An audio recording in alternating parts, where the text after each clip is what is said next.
அனைவருக்கும் இனிய காலை வணக்கம். என் பெயர் ரித்திகா. 5ஆம் வகுப்பு, ஊராட்சி ஒன்றிய தொடக்கப்பள்ளி, சேலன் மகாதேவி, திருநெல்வேலி மாவட்டம். கர்மவீரர் காமராஜர். கல்விக்கண் திறந்தவர் காமராஜர். கல்வியின் உருவம் நம் காமராஜர்.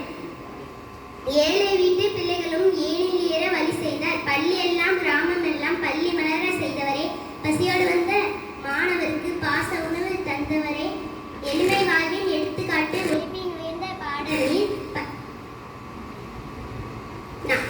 ஜூலை 15 வந்திடுமே, ஜொலிக்கும் நினைவுகள் வந்திடுமே, படிப்போம் உழைப்போம் என்று சொல்லி பாதை காட்டிய பெரும் தலைவரே.